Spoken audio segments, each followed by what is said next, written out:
So I'm pleased to be chairing this afternoon's session, Property Investment, how to build a passive income for life. If we don't lose the laptop, we'll be good. Property Investment, how to build a passive income for life. It's my pleasure to introduce Ben Kingsley and Bryce Holdaway. Holdaway. Just a little bit about Ben and Bryce. Ben Kingsley is the founder of Empower Wealth and the chair of Property Professionals of Australia. He's a qualified property investment advisor. He's a licensed real estate agent in Victoria, New South Wales and Queensland, a licensed financial advisor, holds an associate diploma of business and has become one of Australia's leading experts in residential property investing. He's a regular media contributor and keynote speaker around Australia, featuring at the Home Buyer and Property Investor Expo around the country. He appears regularly as a panellist and commentator on Sky Business News, Your Money, Your Call, and Melbourne Property TV, and some of you have probably seen Ben there. Ben also provides content for Money Magazine, Smart Property Investor, and Your Investment Property magazines and Property Observer. Bryce is Director at Empower Wealth and co-host of Relocation Australia and Location Australia on Foxtel's Lifestyle channel. He's a qualified buyer's agent and financial planner. Bryce holds a Bachelor of Commerce in Accounting, Real Estate Agent licence and Diploma in Financial Services, Financial Planning. So I think they're highly qualified for the presentation they're about to give us. So what I would like to do is hand over to Ben and Bryce. Thank you. If you could welcome them to the stage. Thank you very much. Hello everyone. Has anyone in the room actually watched the show? Anyone got Foxtel? Great, thank you for watching the show. I get the privilege of running around the country and helping people buy real estate, and I get to see all corners of the real estate market, people buying for their home. But for the last 15 years I've been a property investment advisor, born and bred in Perth, and for the last 14 years been living on the East Coast. So really what we're going to talk about today is how to build a passive income for life. So I guess what we find is when we're travelling around the country, we've talked this message in a few different locations, and we found it's been really quite popular, because most of the time when we're talking about investment properties, what we find is people focus on the number of investment properties that you have. So you only have to open, the magazines and it's 7 properties in 7 years, or 21 properties in 21 months, or it's really based on a tally of properties that you have. Whereas the way that we focused on it is that we decided to think, the end goal of these properties is to provide us with a lifestyle, and that lifestyle requires us to have some form of cash flow. So I was chatting with Effie Zahos, who's the editor of the Money Magazine, a couple of years ago now, and she set us the challenge of how to earn $2,500 per week building a property investment portfolio, and that was debt-free.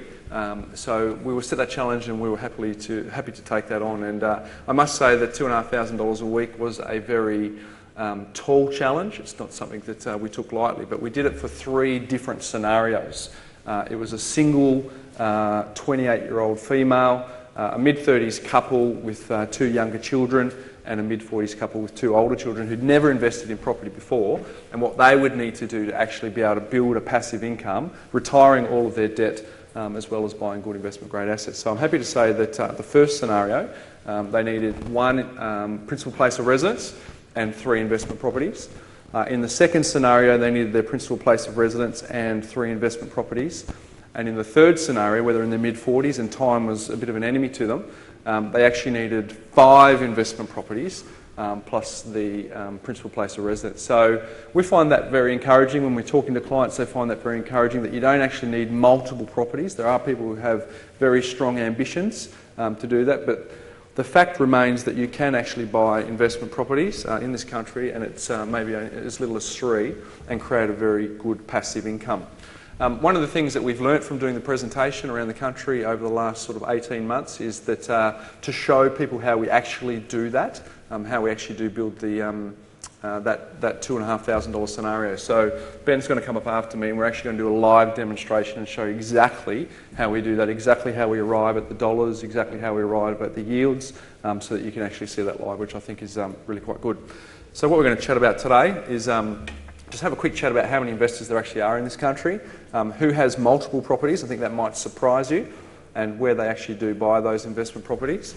Having done this for a little while, we've come up with a formula that we think to build a multiple property portfolio. The formula that there's 4 areas that you actually do need to master, so we're going to have a chat about those. We think that investing in property is actually a process, not an event. And unfortunately, in our industry, unlike the accounting industry, unlike the financial planning industry, unlike a lot of industries, the barrier to entry for property investment is really quite low. In fact, all you really need to do is get a haircut and put on a suit and then start talking about investment property as an expert. So one of the things that Ben's been doing in his role as the chair of the Property Investment Professionals of Australia is driving regulation and driving a minimum standard that is required to if you're in the space of giving property investment advice. And we think that there is a 5-step process that you need to follow, irrespective of whether you're a first-time property investor or whether you're a seasoned property portfolio builder. And of course, we're going to talk about that live case study on how to create that 2,500, how we did it with one of the scenarios. So just by a quick show of hands, just so I can see who I'm talking to today, who is already investing in property? And hands up if it's multiple. Okay, so we're talking to a very educated room, so we'll make sure that we pitch it at that level. Of course, this is basically the disclaimer to say we haven't taken into account your personal circumstances. So that is the cover that we were talking about. Now, as Stephen talked about in his opening address today, property's done very well over a long period of time, and in fact, here in Melbourne, it's done significantly well, and you'll see back in the GFC, it actually dropped 8.33% during that time, and there was a lot of people at the time saying that it's going to drop 40%. So residential real estate has been a very long-term performing asset. I know for most of you, put your hand up if you're investing in property, you know the values of residential real estate. I think it's arguably Australia's greatest wealth creator. I don't necessarily think that there's no place for anything else in terms of business, cash, shares, but I also think that over a long period of time, residential real estate has performed very, very well. And it's interesting if you approach the Australian Taxation Office to see how many residential property or how many property investors there are. In 2009, there was 1.7 million, and you can see in the latest data that we can get from the ATO, there's 1.89 million people. So really what it's saying is 1 in 10 Australian taxpayers actually do have an investment property, claiming just under $14 billion in rental losses, and that's got an average income loss for all negative geared property of around $10,895. As I travel around the country, I find it really that these numbers they actually match up what I do in terms of the stories that we shoot, because we've shot in every state and capital in this country, but you can see the skew where most of the investment properties are in this country is 30% of them are in New South Wales, 24% of them are in Queensland, and 23% of them are here in Victoria, and then 11% in my hometown in Perth. And that's actually, I found it intriguing when I looked at these numbers, that's probably a similar ratio to the amount of people that want to come onto our show in terms of where they want to be searching for. There's no direct link, of course, but I think that it's fair to say that the East Coast has the majority of the investment property, will be the location of choice for the majority of investors in this country. And interestingly, I couldn't get the breakdown for the 2012 stats, but you see that the percentage increase in the number of investors, you could probably marginally adjust these, but of all the property investors that there are in this country, 73% of them stop at one. They actually stop at one investment property, which I find is intriguing, and particularly given the fact that the survey that we had before, the number of you actually multiple property investors, from my experience and our experience in the business, that if you do buy one investment property, it's much better than buying none. But chances are you're not going to create a passive income, and chances are that it's not going to give you, a huge kick to your financial independence going forward. So, and it's even more intriguing that 9 out of every 10 property investors stop at either 1 or 2.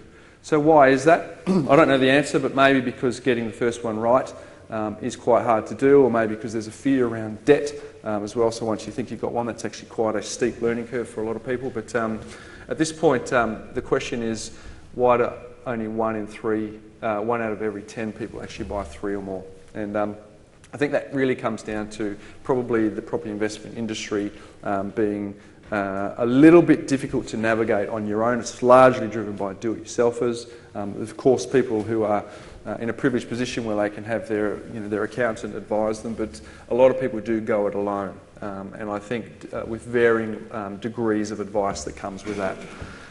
In terms of the market insights, there's 9.4 million dwellings in this country. It increases by about up to 160,000 per annum. The value recently was put on it at 5.4 trillion. There's 15,000 plus suburbs in this country, approximately 70% owner-occupied, 30% rental. So the question you need to ask yourself is, which investment property do you need to buy out of those 9.4 million, excuse me, my quirky throat here, 9.4 million dwellings in this country, and because not every property makes for a great investment. And then to compare that to the size of the Australian Stock Exchange, there's roughly a bit over 2,000 listed companies, and it has a value of around $1.5 trillion. So I'm not going to get into an argument about which one's better, because I think there's a strong case for both. Usually my central umpire is which one can you get the most leverage on, and residential real estate is quite strong in that department, but certainly not having a sort of a property versus shares discussion, because I think there's a place for both. This is where we think that if you can actually provide a formula to investing in property and find out which areas you do need to have some form of mastery, that's where we find, and we see it on a daily basis, that people can build a portfolio of property and they can actually be one of the small percentage of the population who actually do go on to buy multiple investment properties. So we think this formula is as simple as A, B, C, D, the first one being asset selection. And I've got a slide here that you would have seen in some form in the past, but just shows that the difference of making the right purchase can actually have on some long-term wealth is absolutely critical.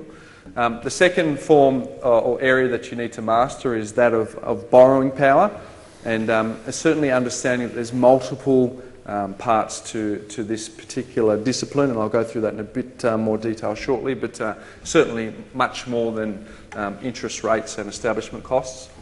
The third part is really cash flow management, and I think probably the hardest part of the four, because there's lots of information out there on how you can, lots of software on how you can manage your property portfolio, but where we see a weakness in the marketplace in some of that, I guess, material is that merging the family budget with the numbers that you've got for your investment portfolio often are hard to do, because over here you're buying more investment properties and wondering if you can afford it, but over here you've got to send the kids to school, you've got to renovate the kitchen, you've got to plan to go on a holiday each year. So getting the two to talk is very, very difficult in our opinion, probably the hardest part, hardest section to master out of the four. And up until recently, we thought it was the ABC, but now it's the D, it's the defence, and it's largely the domain of your financial planner in terms of helping you get some of these defences in place. But there's no point building this portfolio if you leave yourself a little bit vulnerable and at risk in some of these areas. So let's have a look at that in a bit more detail. As I said before, you've probably seen something in some form of this in the past, where what's the difference between slight differences in asset selection and the choices that you actually make. So a property that's worth $500,000 and we track its progress in compound growth terms over a 20-year period, what's the difference of small percentage increases in the purchase price or the decision that you make in terms of the property that you buy? And you can see here from the 5 to 7% makes a 600,000 difference. But if you can get a property that actually does perform, outperforms the average, you can see that it's several $1 million that actually does make a difference. So I guess having 9.4 million dwellings in this country, and again trying to work out which one makes for a great investment, is really the hard part. And for us, we've got three things that we look for. It has to have owner-occupier appeal. It has to have some form of scarcity, and the third one will come to me in a second. But it's certainly there's a framework that you need to, I guess, consider. And the third one is investment grade. So not all properties make for a great investment property. So when it comes to investing in property, I throw this question to you: who is the most important person in the entire equation when you're building a property portfolio? Anyone? Tenant. Tenant's really important. If you don't get the rent, it's really, really crucial. But I think there's someone a bit more important than that. The bank's really important. The person who I think is more important is a subsection of the bank. It's actually the valuer.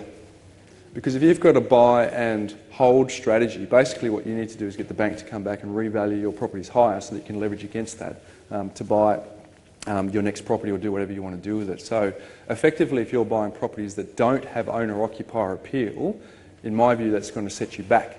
And a typical example of that is something, student accommodation, for example. Doesn't have owner-occupier appeal, you put a for sale sign out the front. Typically only an investor is actually going to invest in that property, and therefore it doesn't have that same emotional drive that an owner-occupier property does.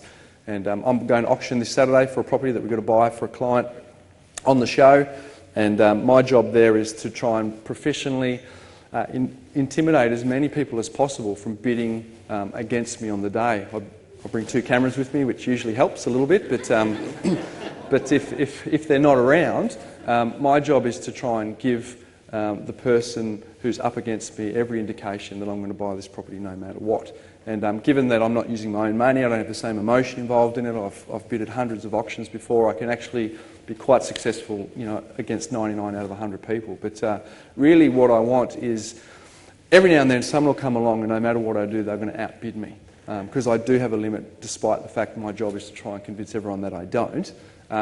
And really what typically happens at that point is emotion has taken over and their heart's actually invested in that decision, because the school down the road is exactly where they want to send their kids, or the fact that it's only 7 stops to the city on the train and they can walk down to the village and have a coffee on Saturday, which is just packed to the rafters and they're going to struggle to get a seat. So all these things just mean that they've got to have this property and they're going to outbid me no matter what. And that's the type of thing that I want from my investment property, because if I've got a buy and sell strategy, it means that someone's going to fight it out against other people to pay a higher price for my property, which achieves my aims. But if I have a buy and hold strategy, it means that the valuer is going to go, something different about this property. I can see that one around the corner sold for that much and that one around the corner sold for that much. So I can actually comfortably value this property up so that I get a better valuation and ultimately a better result for the portfolio. So asset selection is absolutely critical, and this is a bit of a framework that you go through in terms of determining where you should be buying. And ultimately it's determining which state. And to be honest, you saw the stats before where most people are. It's New South Wales, Queensland, Victoria and WA came in third with 11%. So you can see, and that's usually largely driven by population bases as well and where the income is. Quite often when I'm in Adelaide, people ask why we don't recommend that a lot of people invest in Adelaide. It's just generally, largely speaking, income drain and also population challenges in terms of Adelaide and Tasmania only having about, and the Northern Territory only having about 10% of the entire population of Australia. So it's important to know that not all states work together, and knowing which state we should be in at any one time is really, really important. And once we've identified that, we as a business, we've got 21 suburbs in Victoria that we consider investment grade. And for us, we don't actually think that the past trend of all properties going up in value is going to continue in the future. Ben will come up and chat to you shortly about some of the things that he specialises in, but one of the chats that I had with him recently is, where is the injection of affordability going to come into the household over and above what happened in the 70s and 80s when we went from single income households to double income, which put an injection of cash. And the second major one is obviously the fact that we're at low interest rates now, which is of course improving cash flow. But where are we going to get the next wave of, or the next injection of cash flow into the household? And it's very difficult to see where that is. So therefore not every suburb and not every house in the country will continue to grow as it has historically. So you need to be very specific about which suburbs that you're buying. And for us, we've got a science around that. And largely we're looking for professionals who are in their sort of 30 to 40 age gap, who are largely likely to get a pay rise next year, in professions that allow them to get a pay rise next year, because they're likely to be able to pay more for a property in a suburb than people, if, you know, for example, out in the mortgage belt, who aren't likely to get a pay rise next year. And despite the fact that they do want to pay 10% more for a property next year, once they go to the bank and show them how much they earn, the bank's going to say, well, you don't serve us up, we're not going to lend you the money, and therefore they'll hit some of these glass ceilings. So for us, there's a very clear set of criteria. There's some, as I said, 21 suburbs that we consider investment grade, and that's where we put our clients in. And then of course it comes down to street. the good streets and the bad streets, the ones that are close to the villages and the train stations versus the ones that's in the dead corner, which is on the cut-through street. And then, of course, property, and whether it's a house or whether it's an apartment. I find it interesting when I have a discussion with my father, who was born in 1939, so he's pre-baby boomer. My mother's born in 1948, she's a baby boomer. I'm Gen X, my wife is Gen Y. And so my dad tells me that there's no money to be made in flats, because that's the generation that he grew up in. Whereas now, you know, it was Jack and Jill went up the hill to fetch a pail of water. It's now Jack and Jill went down the lift to fetch a baby chino. So there's the cold's doing funny things to my head. So the fact that people are now starting to make decisions about land that they didn't make in the past. Baby boomers said it's all about the land. Generation Y doesn't think that it's all about the position. So land is still, in my opinion, is still very strong, but it's land value that's really, really important. So again, determining what sort of property that you want to buy. You then got to do the due diligence, and then the difficult part, if you don't negotiate all day every day, as part of your job, or have that as part of the skill set, is to negotiate with a real estate agent who's certainly got part of that as their armoury. But that's the framework that obviously forms part of your asset selection to make sure that you make a really good decision. In terms of the borrowing power, there's, you know, in terms of mastering this, there's 4 parts, in my view, that who the players are, work out who the lenders are. Of course, I mentioned the value is really, really important. And understand who the 2 mortgage insurance players are and how that actually works together in terms of what you can borrow, because it leads into the borrowing capacity and the 3 C's. You know, your capacity, i.e. your equity, your income, the collateral, which is your equity, and then the character, which is your credit worthiness or your history of having good credit. Understanding the products. For us, we use offset accounts as a very, very strong part of what we do. In fact, we recommend our clients have interest-only loans, not only on their investment properties, but also on their principal place of residence, so that they can use the offset account 100% to their advantage.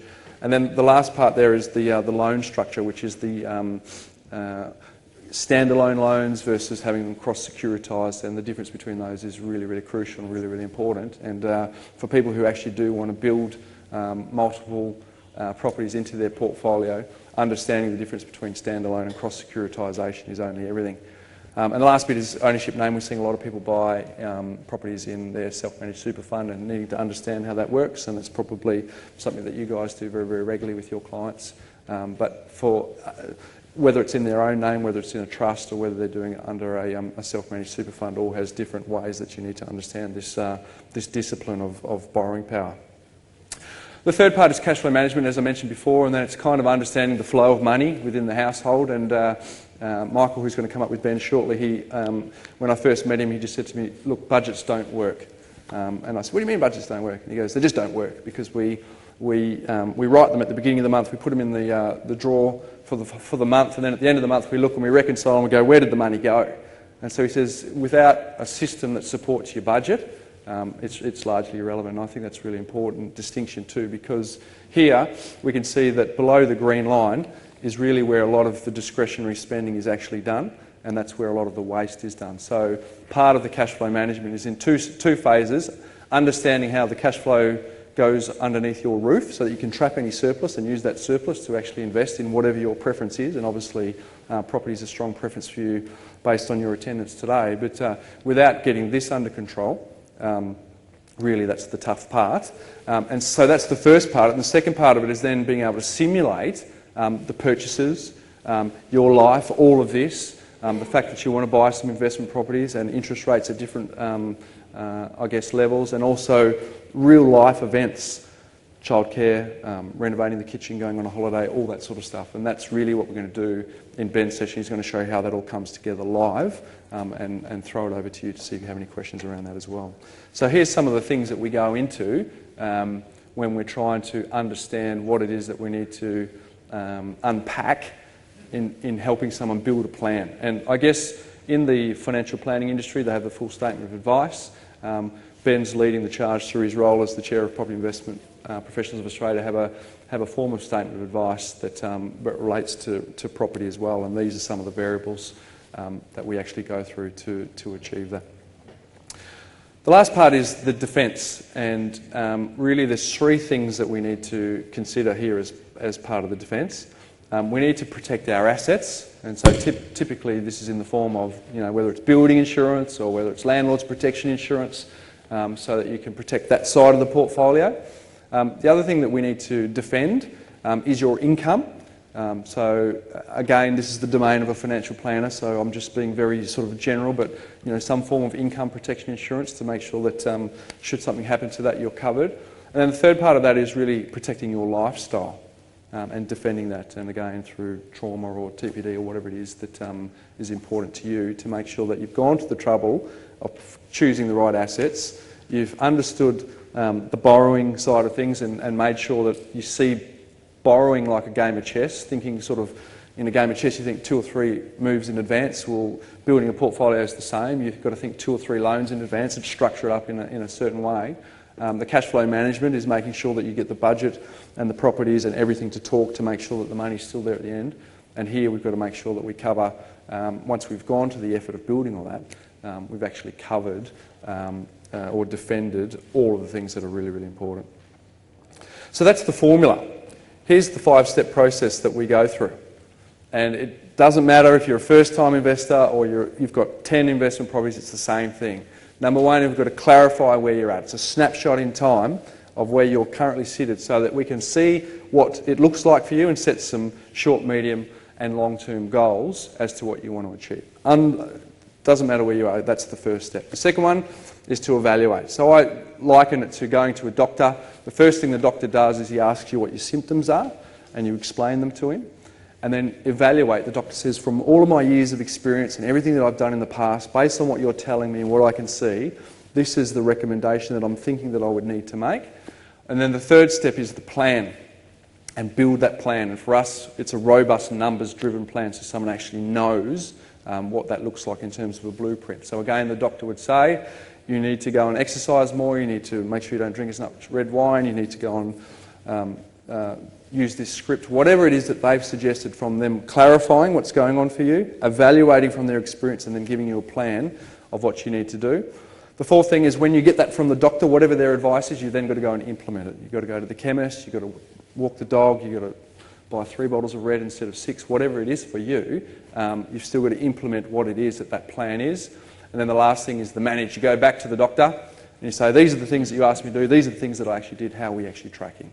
So that's not too dissimilar to property investment. In fact, it's a 5-step process. You can't jump ahead. You actually have to stay in the moment and make sure you check each one off before you go into the next one. And I find this one really interesting in terms of the manage, because I remember meeting,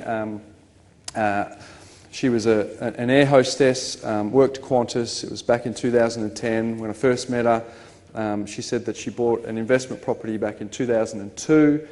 She travelled from Sydney to Hong Kong to London every second week. She was on a bit over $100,000, paying lots of tax, and her plan when she bought her first property was to buy 1 investment property each and every year from that point forward. So basically thinking, well, okay, 2002 in 2010, it's 8 years later, surely you've got somewhere between 5 and 8 investment properties now based on that plan. So I said to her, how many do you have? Of course, she still has that 1 investment property, because this step is often overlooked, it's often missed, and it's actually where we measure what we've done, we monitor it and we fine-tune to see if there's anything that we need to do to tweak it, certainly moving forward. So that's really, in our view, the areas of discipline that you need to master: asset selection, borrowing power, cash flow management, the defence. And then the process that needs to be followed is very, very simple. We need to clarify, we need to evaluate, we need to plan, we need to implement, we need to manage. So that's all very good in theory, but how does that actually work in practice? So again, here's the case study that we're about to run through with you. It's actually in this magazine here. We can make it available to you. I was asked to contribute to the cover story in March this year, which is a continuation of that story. So if anyone's interested in seeing those articles, we can definitely make those available to you. But here's a mid-30s couple that are starting to move into their peak peak earning capacity, but also starting to move into peak spending as well, because they've got 2 young kids. So the hit on the family budget is starting to become very, very strong. Their monthly after tax is $8,500. Their bill payments, including Foxtel, if you're wondering, so they could watch the show, $21.56. Their lifestyle and discretionary spend was $27.50. Loan payments, including the mortgage, was $29.04, which means they had a total expenditure of $7,800 per month and a surplus of $770 per month. So really the goal that was set to us was actually how do we create $2,500 passive income per week. So we're about to show that too. But Ben got an introduction at the beginning as to what his qualifications are, but I can certainly say that I think that Ben is one of the elite minds in the country when it comes to property investment and putting together plans of this nature. He'll probably correct me, but he's put hundreds of plans together. This is what he does every day, and part of it is to make sure that whoever circumstances he's looking at it, he develops a unique solution for them. So hopefully I think you're going to get a lot of benefit out of this next session. So as I call Ben up to talk to you about how he's going to put $2,500 per week, debt-free, into this couple. Thank you. Thanks, Bryce.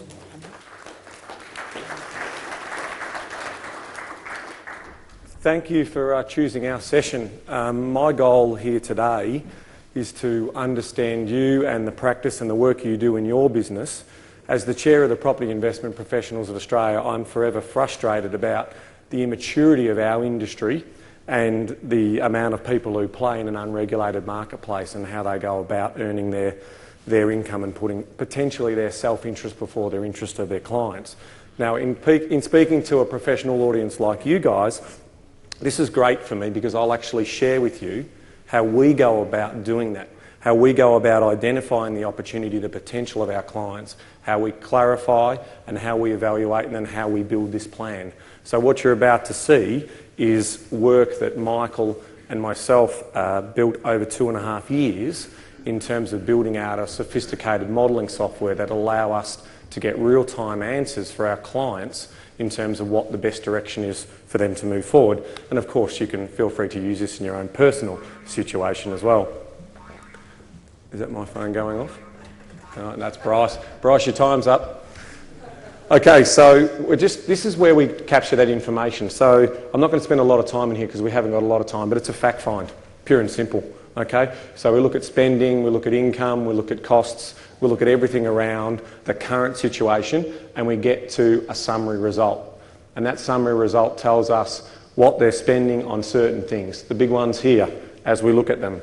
And I'm just going to make sure I'm pointing the right button. So this is the money flowing through. The tax is set just a little fraction above. Thank you, Michael, for helping me. So there's the tax that's being paid, and this is the money that's going on bills. This is the money that's going on spending, obviously including discretionary, and then the loan repayments currently on their existing owner-occupied home.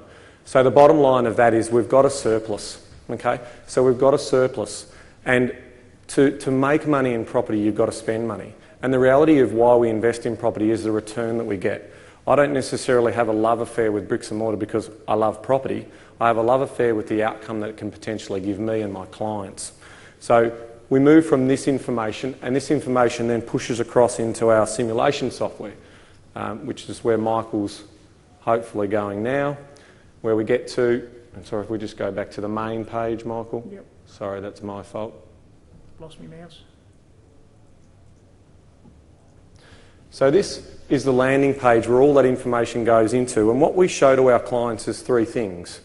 What if you keep spending that $770? What does that do to your potential to create wealth? Number two, what if we actually were to trap that money and retire debt and then put that additional money into super and savings? And then number three, what if we actually look to leverage and manage that cash flows really well to potentially secure a property portfolio? It's as simple as that, okay? Now, in saying that, we scroll through those numbers and there's a lot of information in behind here, but the most important message I've got here is all those variables that you saw before, as part of the login to the information you have here at the conference, we'll actually have that as a download. We also have our slide presentation as a download as well for you. So that just tells you the types of variables and assumptions and things that are going on in real time in our modelling. So with that information, we can have a snapshot at their wealth projection. So we have a look at how they currently sit right now. How's your mouse going there, mate? Yeah, struggling, but we'll get there. Okay, so inside here, we'll move across to the chart, because I'll explain this chart to you. So this is the value of their principal home, and this white bars are their savings and superannuation. The yellow represents the debt. So this is strategy 2. So if we trapped all that surplus cash and we look to focus on just retiring debt, and then we trapped 50% of that surplus and committed that to super and savings, that's the outcome we would have. And obviously this couple here are retiring around this period of time, which is the age of 60, and so that's when you can see they draw down on the capital, and eventually they run out of money. Okay, so if they're trying to get to this target of $130 or $2,500 a week, they're not going to make it. Okay, so what are the alternatives for them? And as an advisor, that's a really important thing for us to do. We're taking our clients and we're actually giving them tailored solutions and tailored advice for their specific needs. Because every client that I see isn't the same as the next client that I see. Okay, and it's the same in the skill sets that you have in terms of how you look after your clients. So the next thing we look at is their cash flow position. And these two graphs that Mike was about to go to show us the cash flow position. Now let me explain this graph here. This is flow in, flow out every month for the next 40 years, indexed at 3%.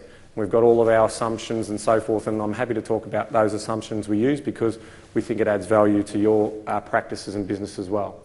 So this is the opportunity for that client. This is that surplus position that they've currently got.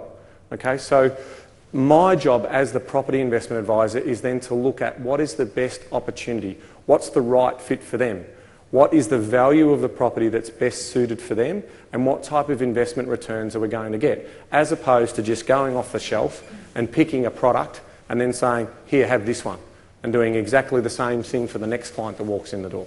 Here, have this one. This one worked for that couple, it should work for you. Okay, because everyone's circumstances are different. And the reason why they're different is because if we go back into the fact find, Michael, this is the moment in time, but what about their future plans? All the stuff that Bryce was talking about before, what are they going to do? They're going to need money to change cars over. They're going to need money for one-off special events. They're going to need money to put their kids through school. They're going to need all these particular things. And that's what we've got here. So we can see in terms of Rebecca's position and the kids' position, so we've got Rory and Amelia. So there's childcare finishing. And there's the school fees starting, and we know exactly when they're starting, and we know exactly when to penetrate those numbers into the spreadsheet. And you can see there, then we've got, in this particular case here, we've got primary school and secondary school public fees. Okay? And that's what we've got. And so that real-time projection is actually forward forecasting all of those lump sum things. And I'll tell you a quick little story. The reason why I was so keen to have this information is when I first started working in this industry some 10 years ago, the property market in Melbourne had a really good run. And after 12 months, I had clients coming back into the business saying, you've just made me $60,000, do it again. You know, and the reality was that, but weren't you about to start a family? Weren't you about to start to get some cost into your family? And so the reality is what if we get that wrong? And what if you have to sell that house down in the next 3 to 5 years? You could lose money rather than make money. So it was really important for me to be able to demonstrate that in a relatively quick time. And that's why we spent 2.5 years in trying to put this thing together. So that's just their current snapshot of what they are. So I then go in and say, okay, I know obviously I prepared this one earlier. So the first investment property I'm going to put in here is a $500,000 property. Okay? Now that's one component of what we need to understand. That information is we're going to buy that in May, or it's pretty bit late now, but we'll probably buy it next month or the month after. So we can put in the forward projections in terms of how we're looking at it.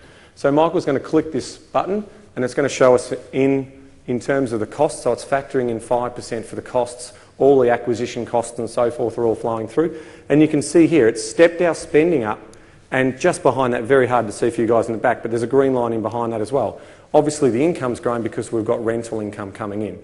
And for the record, we use 90% occupancy. So we basically have 5 weeks of every year that the property's vacant in our models. Okay, so and we also focus on 7.25% long-term interest rates, 200 basis points above where the real market's at the moment. And the reason we need to do that is because we're, as advisors and as professional people who guide others through, we need to make sure that they can not only afford it today, but they can hold on it for the medium and longer term. And that's our responsibility as professionals. So you can see how that's stepped up in terms of how that looks. Now, if we go back into the parameters, the reason why those models are stepping up is there's two other variables that I want to introduce you to, and they are these variables here. I'm putting an 8% compounding growth return on that, and I'm putting a 4% yield on it. Okay, but you can see the other properties that we're about to introduce that we prepared earlier, I'm putting 7, 5, 6 and 6. So depending on that surplus that your clients or my clients have got will determine the type of strategy that I adopt for that particular client. So if the surpluses are less, then the reality is for that client, if they do want to invest in property, that we're going to have to get a higher yield. In other words, we're going to have to get the property supporting itself a little bit more. Okay, so, and that means that we're potentially going to get a different asset than what this asset is that we're going to get here. Right, so that's what I wanted to try and illustrate to you today. Is not every asset, it's not an off-the-shelf set formula that you should adopt yourself or you should adopt for your clients. All right, so we'll put those other two properties in and you'll see exactly how that sits out. So if we go back into the fact find, and we've got a $400,000 property, which again we can forecast into the future, and then a 22, and that indexes out and the cost index out, and in terms of whatever capital growth rate I pick, it automatically works out the loan costs, so I can set the loan to value ratios in terms of how it's looking. And what I'm doing here is reverse engineering a plan for a client. Now there's two types of plans we can do. And you as professionals can do, you can advise them on their next best move, or in this particular case, they wanted a portfolio plan strategy built, so we're working back in terms of what it is, when do they want to retire, and what sort of income they want to retire on. And again, everyone has the capacity to do this type of work.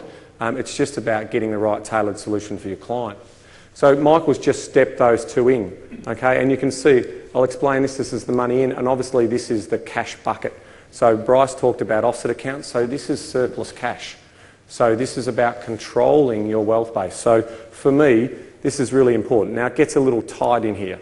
And as I said, this challenge of 130,000 is an aggressive challenge. The magazine really put it on us in terms of, can you do it? And we said, well, we'll give it a go. What's the reality for most households? 80,000, maybe 90 to 100, depending on surplus incomes and depending on the amount of money that's coming into the household and what they're prepared to embark on. So that sort of gives you an idea. The success of doing this type of thing for your client is it's starting to answer questions. And for this particular couple, what I'm going to try and do is I'm going to try and break it. Okay? So by breaking it, I mean, what are the things that are potentially going to stop this family from executing this? Because they've got a few other ideas. They're thinking about having a third child. So let's have a look at it, Jace. We're actually birth control in our business as well. Not only when you do this type of work, you're birth control, you're everything. So what we actually did here is, so we're going to turn Rebecca's income off. And so she's on $60,000 a year, so we're going to turn that income off for a year, the time that she's planning to have the baby. In addition to that, we've obviously got the paid parental leave, so we've factored that cost in for the paid parental leave as well. And this is happening in terms of, by month indexing and covering off inflation. In addition to that, the child's going to have to go into childcare for a period of time. We've also got some costs for the arrival of the baby, the medical fees associated with that. And all of these numbers that Mike was putting in are guides that we've gone off and sourced in terms of what are the indicative rates of those costs for those households. In addition to that, so here's it was 4 days a week in childcare, so that's calculated through, and then we're putting in the primary school fees, the secondary school fees, and one other important thing that you need to consider is the cost of that child in your household. They eat, they need clothing, so we put an additional $400 a month in terms of the cost into that household to ensure that this is a feasible plan for a client. Okay? Yes, Jess? Sorry, mate. Just You're right. in your analysis, when you're acquiring each property, are they just interest-only loans? Are you putting... Yep, so in our analysis, what we do is we sit everything to interest only, and all of the spare cash goes into offset accounts. Yep, so it's saving interest, so it's just like paying principal and interest. It just means that we're controlling a bit of cash flow. Correct. At a point in time, and I hope I probably am jumping ahead, but because this is intriguing me, at a point in time, are you selling down a couple of properties to pay down the debt so that I get $2,500 a month? No, in this particular case, we don't need to sell down. Right. So the actual amount of wealth that we're able to create, even though we're indexing for inflation and all of the other costs. So I'll go through the assumptions when we get to it, but because you're fine. So this is showing that. So there's property 1, property 2, property 3, and then the debt retiring out. Now, interestingly enough, the date that they do retire, there's still a residual debt. There's still a residual debt, but the actual value of the assets and the income, the increases that have occurred, have actually made those properties cash flow positive over a period of time, which is also helping to release that debt whilst also providing them disposable income of $130,000 a year. Wow. So they've got $130,000 disposable income whilst servicing, after servicing, whatever existing debt is left. It gets even better. In addition to that, we claim 1.5% maintenance cost on every property every year based on the original value of what you bought that property for. That's a contingency. So That's a contingency, and we continue 7.25% interest as well. So 7.25%. 7.25% interest rates from day one, unless we know in real time with that client that they're going to be able to have a fixed rate for a period. We'd be happy to lock that fixed rate in real time. So this is just one example of the type of professional standard that our industry needs to get to, okay, in terms of helping a client better understand their roadmap. Now, it is a roadmap. They're only earning 140 grand at the moment. They're going to end up with 130 grand. Well, that's because of leverage, you know, and it's obviously because of that. So, but with leverage comes risk. And when you've got those risks, you've got to make sure you can cash flow it. Okay, so in our particular plans, we also give our clients the 36-month cash flow forecast every 36 months, so they know exactly how they're tracking to their model. All right? So the idea behind this is, again, sort of getting a benchmark set for what the industry should be looking to do to assist their clients, and you personally, in terms of what you're going to do. Now, there are a lot of assumptions and forecasts in these models. There has to be. It's a 40-year, exercise. I'll come back to you. So, because I'll keep going, because I will get no time. I know it's your passion. I know it's your passion. So from that point of view, it's really important. These are the assumptions that we're making. We've got superannuation, contributions. We've got cash and savings accounts at 3%. So we've built a lot of modelling into what we're doing, and we think we've built a lot of comfort into those numbers. Now, the reality is still got to be, the asset selection still has to be very good. So the implementation of that asset selection is really determined on the types of variables and the types of returns you're chasing. So in our business, if we just go back into the other slide pack, Michael, because I'll take as many questions at the end as possible, Jay, so I can hopefully answer all of them. Sorry, mate. Jump down to the next one. Can you model it? Okay, so what we've gone and spent a lot of time and working on is we spend a lot of time in analysing area growth, so growth areas that are going to give us, areas that give us growth as opposed to give us yield, and properties, the actual types of properties that give us growth. And we've given them some interesting names: proven performer, rare earth, $1 million strip, changing places, changing faces, wave rider. And what we do is we explain to our clients exactly what type of demographics and what type of information we're getting for those particular clients. So that's a growth strategy. And this property is a growth strategy, so scarce, diamond, reliable, durable, piggyback, a shoulder rider.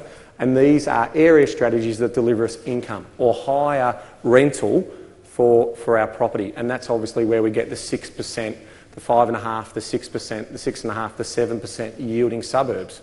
Okay, and that's where we go. So no vacancies, non-aspire, boomtown, a slice and dice value add Brady bunks. Now that's just all about how do we increase the income that's coming on for that. So if you've got a client who's got small surplus cash flows, the reality is the property's going to have to do a fair bit of the heavy lifting. Okay, but those types of properties aren't necessarily properties that are going to deliver strong capital returns. If you've got a strong surplus for your client or for yourself, then you should be chasing growth properties, because the reality of the growth property over time is that that's going to actually outstrip the income it delivers, even though the percentage yield is lower, if that makes sense. Okay, so that's the type of thing that we're really focused on. And now I will throw it to you guys to test it. Yes, Jace? Okay, last question from me. You're right. Let's say you had a hypothetical client, I don't know, let's call him Jason. Yep. And if he came to you, and he had a property portfolio, yep. Would you, and I remember Bryce in his earlier slide, do you go through and say, oh look Jason, that property you got there is probably not ideal? Would you advise on selling down some properties because they, I may not have selected, this hypothetical person may not have selected in the right area? Yeah, great question. We're often fixing plans, but I'll tell you this. We think we've done about 280 of these at rough numbers and about $220 million in forward purchases that we're planning through our business. Of those 280 odd plans, I've recommended 2 clients to sell 1 property each. And let me explain to you why. And this is my view in terms of, because obviously I've got a personal view as an advisor. This is not the association's view. But the reality is the cost of entry and exiting out of the property market is extremely expensive. And I always factor in the first year is not only just the capital return, but also the cost of holding that property, i.e. the interest rate that you've paid in that first year. So in real terms, a switch of a property is almost 20% in terms of getting out of one and getting into another. So the types of returns you've got to be able to achieve by sitting there and waving your hand saying, follow me into this darkness because I'm a guru, is crazy. I mean, we're playing with people's lives here. It's got to be sensible in terms of how you look at that. So yeah, there might be an underperformer in the portfolio. I get that. We'll keep an eye on it. And if it keeps underperforming and the others do better than we expect, then we might reconsider that. But in reality, we're probably going to hold it more often than not. Thank you for that. Any other questions, guys? Yes? Do you look at the risk profile? Yeah, it's an interesting question. In an unregulated industry, the risk profiling that we do in a property sense is low, moderate, high. And so when I'm sitting down with a client I'm advising, the first thing I say, what are your general risk profiles? Low, moderate, high. And then I go into, okay, what about property, number one? And does that change your comfort level? And in most cases, it actually moves their comfort level a bit higher, especially resi. Residential property does that. And then finally, the final piece of the puzzle is how comfortable are you with debt? Because what we've done here is forward project, and I'll just show you the numbers behind what we've done. So if we go into scenario 3 modelling, Michael. I know it's pretty hard for you to get across. It's a small screen. So we go into, into the full, yeah, beautiful. Okay, so what's sitting behind those little graphs that just come up in instant time is not only 40 years by year, but 40 years by month. Okay, so any one variable that we change in there has a minimum calculation of around 13,000 outputs, and then some of the larger ones that also impact on the tax and so forth have as high as 100,000 transactions that are happening behind. But if I'm going to sit there and play with people's futures, I want to get a fairly good idea about the right type of move in terms of how those clients are going to be able to help themselves. So what we've got there is a series of the income coming in, all that income being assessed, moving across, and then Michael's going to try and help me illustrate that. So here's our income coming through, our salary, our superannuation, any salary sacrifice going into super, the gross income we've received, the interest, the deductible interest, the other deductions, the total tax, the tax carried forward, the tax-free income, the personal super contributions, the actual overall super, etc. for every client, and then that gives me an overall household wealth bucket by month. And it allows me to be in a position to, and as I said, our industry struggles with 90% of people in our space who are cowboys, who have absolutely no idea what they're doing, and there's got no regulation controlling them. Okay, so my passion about being able to speak to you today is about just saying, you know, we are playing with people's lives, we're playing with their financial futures, so by sensible understanding of those cash flows and understanding their future needs and what they're trying to do, you'll have a wonderful business of very, very loyal clients because you're taking them on a journey but you're holding their hand as well. Okay?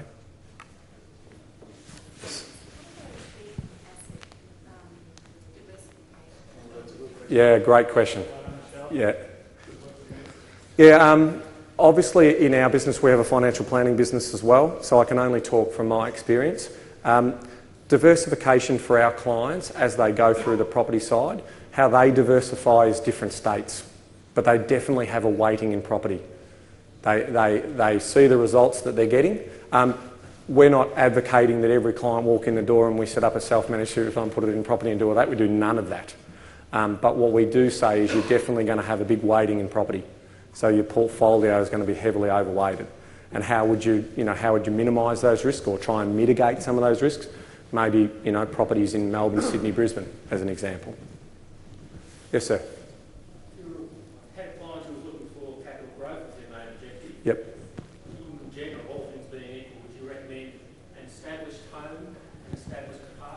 Yeah, great question. Yeah, again, this is my professional view, not the industry's professional view. I'm a big fan of existing.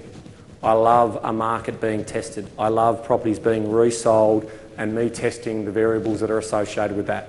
An off-the-plan property has developer profits, it has marketing profits built into that, and there could be a risk associated with that. And having a brokerage business and seeing valuations consistently come in low, for every 10 valuations that come in low, 10 of them are off the plan. You know, that's how bad it can normally get. Okay, so my answer to that is we have a predisposition for existing stock. Apartments or homes? Depends on the strategy, depends on the client. If you were saying to me what would be better buying an existing apartment in South Yarra as opposed to a 3-bedroom house out in Tarneet, I'd go to the South Yarra apartment every day.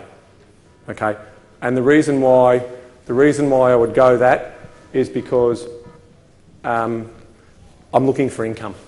I'm looking for professional people whose incomes grow exponentially to the rest of the market. They're the people who drive value. You can move 5,000 people to a location and give them the same income, and affordability will stop the values. And I'll give a perfect example is the Gold Coast. You know, how did the Gold Coast stop its run? You know, what's the two biggest industries in the Gold Coast? Construction and tourism. Well, they don't pay much for delivering the bacon and eggs out to the tables, or the Donald Duck suits that you've got to run around in. And certainly once construction finishes, where's the income coming from? So that's why you see blood on the streets in those types of markets when the peak's over. So I prefer to take them potentially into that type of thing. Yes? Predicting interest only loans, when do you advise them to start paying down loans? So the loans are being paid down in real time. It's just what's happening is that the offset accounts are buffering up. Okay, so that's what's getting that debt retired. But once you've finished your accumulation phase, so in other words, once we've acquired the number that we need to get to and then let the property and time do their work, that's the time we start focusing on retiring the debt out. Yes, sir? I just noticed you had a 6% capital growth. Yep. How realistic is that? So we've got an 8% in there as well. Yeah, so our numbers are based on the research we get from the Valuer General's office. So since 1974 is when the Valuer General has been keeping, relatively good data right up until now. So in Melbourne since 1974, the average compounding return of properties has been around 8.34%. Okay, the better suburbs, the really blue chip suburbs, have delivered 11s and 12% over that time. Bryce mentioned earlier, and I'll have to finish on this one because I'm probably running out of time, that there's three critical things that have happened during that period. The wife entered the workforce, then she got a professional job, okay, and then interest rates moved from long-term averages of 12 to 14% down to 7%. Those are massive indicators of better borrowing power, and so those things have changed. So what Bryce was highlighting before is the rising tide that's lifted these property values over the last 35 years is done. Okay, so the science of picking the right asset is absolutely critical now. And what are those areas and what are those assets that are going to deliver well? Well, again, we think it's going to be in areas where it's fully mature, there's a lot of lifestyle, and there's a lot of professional people in there who are going to get exponential incomes over others. If we're talking about growth drivers. If we're talking about yield, we actually go to fringe areas within an hour commute of the major employment centre, being the CBD. So I'm not sure whether it was, you were going to get the panacea tonight or today, dark lights, about how you're actually going to just, follow a formula. Those formulas and those frameworks are there to help you and help you sort of guide your clients into this area. And if you can be better advisors, and if you're interested in also becoming a property investment advisor and getting a qualification around that, then we'd love to hear from you from a Pippa's point of view, if you want to be in that space.